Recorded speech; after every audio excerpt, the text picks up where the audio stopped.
Shalom mes amis. La paracha Shlach, quand on dit la paracha Shlach, tout de suite on pense aux fautes des explorateurs. Mais il y a quand même quelque chose de très fort dans la paracha Shlach, c'est le mérite des femmes. On sait que quand les explorateurs sont arrivés la nuit de Tisha B'Av et qu'ils ont fait leur rapport, alors tout le peuple d'Israël a pleuré et à cause de ça, toute la génération a été punie et à cause de ça, il y a eu toute l'histoire de Tisha B'Av.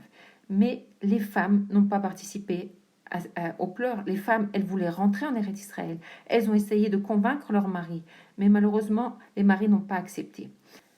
Le Zohar nous explique qu'à l'époque de la Géoula, les femmes seront supérieures aux hommes dans la Emouna, comme c'est écrit Eshet Raïl Ateret Baala, de la même manière que la couronne, elle est au-dessus de la tête. Donc les femmes auront une Emouna plus grande que leur mari.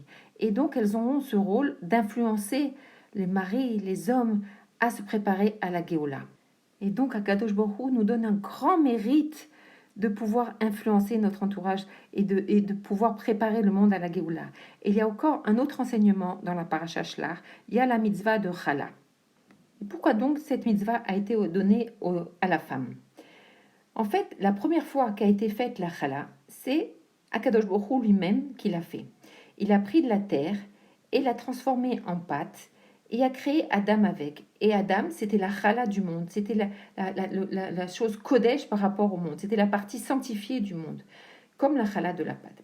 Mais comme Chava, elle a abîmé la chala du monde, puisqu'elle a entraîné Adam à faire la faute, Hachem lui a donné cette mitzvah de chala pour réparer cette faute. Et le rabbi nous explique que chala, c'est les lettres chet, lamed, et. Et si on voit la lettre chet, c'est la faute. C'est aussi la lettre de Hametz qui est fermée sur tous les côtés, sur les trois côtés. Elle est ouverte qu'en bas.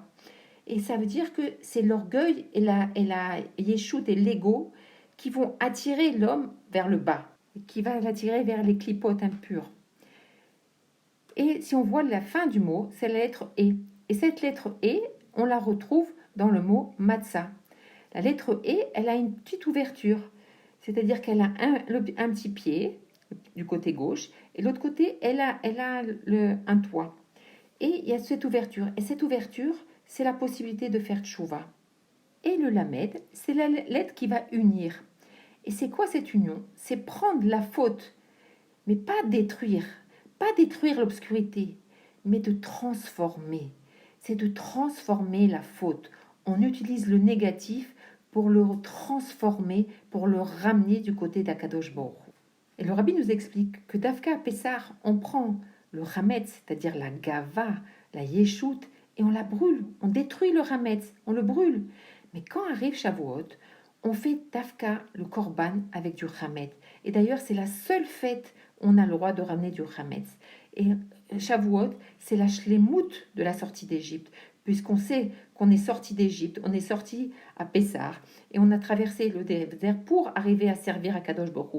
Matan Torah, c'est l'aboutissement de la sortie d'Égypte. On sert Hachem d'Afka avec du Hametz à Shavuot, et c'est la Mida de Gava.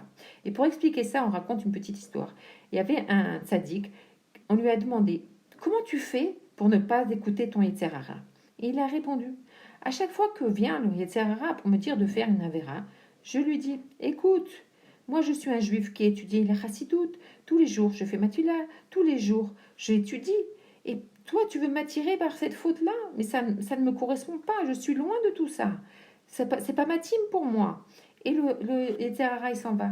Et encore une fois, le Yetzer Hara, il va venir l'attirer. Et encore une fois, il va lui dire, mais écoute, j'ai rien à voir avec toi. Moi, je suis quelqu'un qui étudie Chassidut, qui est attaché au rabbi. J'ai rien à voir avec toi. Et donc, ça veut dire c'est utiliser la gava de Gdusha. Et c'est cette transformation que Akadosh Baruch Hu il a donné dans les mains de la femme.